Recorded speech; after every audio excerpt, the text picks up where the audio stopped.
Hey guys, welcome.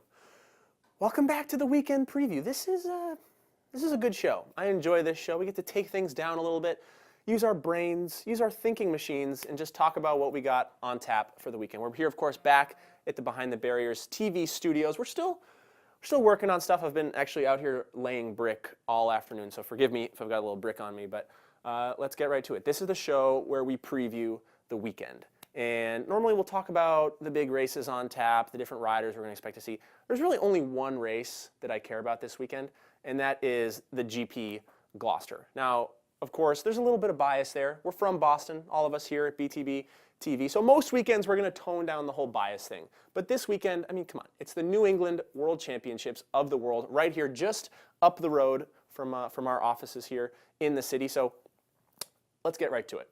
The weather.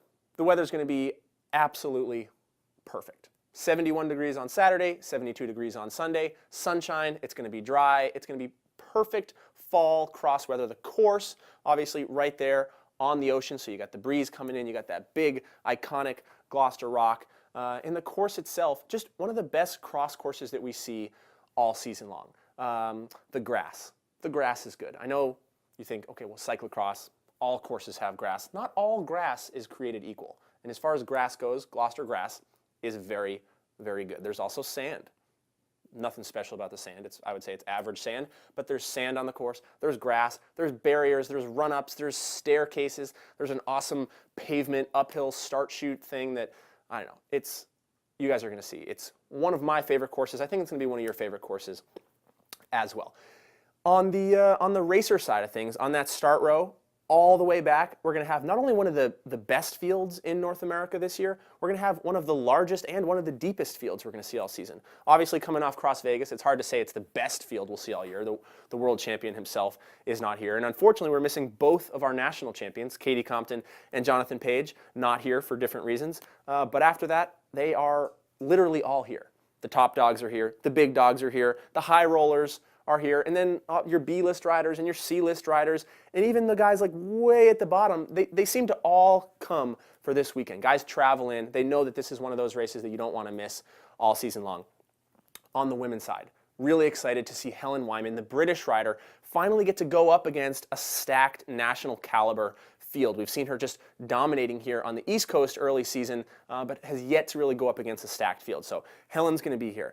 Gabby Duran is going to be here, her countrywoman.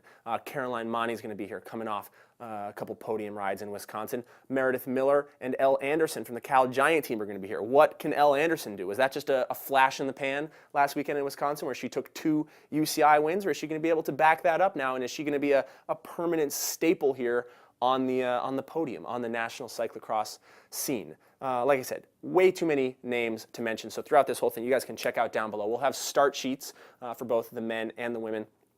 On the men's side of things, again, they're all here. No Jonathan Page, but pretty much all of your defending champions in this race, with the exception, I guess, of Christian Hoyle, who has retired. They're all going to be here. Powers, Trebone, Johnson, the regulars that you expect to see up there. But then what really excites me is that next tier down. You have guys like Stephen Hyde, who have just been absolutely on fire this early season here on the East Coast. Jeremy Duran. You have Jesse Anthony, a former champion at this race, full-time roadie now. He left Cross Behind. He's a 7-time national champion. Why he left Cross Behind, I don't know, but he's coming back for this race, so that's going to be awesome. And you got guys like Adam Meyerson, fresh off a win this past Wednesday at the Midnight Ride of Cyclocross, or whatever that one was called. Literally, I think we got 90 elite men in the field. It's going to be absolutely insane. So check that out. Full start sheets down below. But now let's really break it down. Let's talk about your SRAM key to the race. This, of course, is the segment where we talk about what we think is the most important factor to doing well at this particular event. Last weekend, it was about fatigue. It was about inner bike. It was about what did you have left in the tank. And this weekend, it's a very simple concept, and it's called home field advantage. Very few people have ever won this race, and the ones that have tend to be the riders from Massachusetts. You got guys like Jeremy Powers, who have done very well here, guys like Tim Johnson, who live just down the road, guys like Jesse Anthony, who, again, live just down the road in Beverly, Massachusetts. So knowing the course here, knowing the conditions. Of course, it's a 15th annual. These guys, literally, Tim Johnson's probably raced this thing every year I'm not saying you're old, Tim, but you've been around for a while, and you've done this race 15 times. And Tim's going to know it. Powers is going to know it. Trebone, maybe the one exception to that rule, who he's done very well here, going all the way back to, I remember back in 2003, he had a great battle here with Todd Wells. But overwhelmingly, especially the last 5 to 10 years, it's been the local riders who know every inch of this course, every corner, who get to sleep in their own beds and show up. You go to a race like Wisconsin or Vegas, everybody's in the same boat. They're all sleeping in hotels, they're all eating restaurant food. But here, you have not only some riders with a home field advantage, but they're actually some of the best riders in the country, guys like Powers and Johnson. So those guys don't even need an advantage to do well. You give them their own bed, you give them home-cooked meals, family and friends on the sidelines, and then you ask everybody else to travel in and deal with the time change and etc. It's going to be a tough battle. So with that said, we head out this weekend, guys. Check out, we're going to have full coverage for you, as always, here. BTB TV presents GP Gloucester. If you haven't already, check out all the episodes we've already got up for you. We got Starcross, we got Vegas, we got Wisconsin, we got a bunch of who's number ones, how the race was won.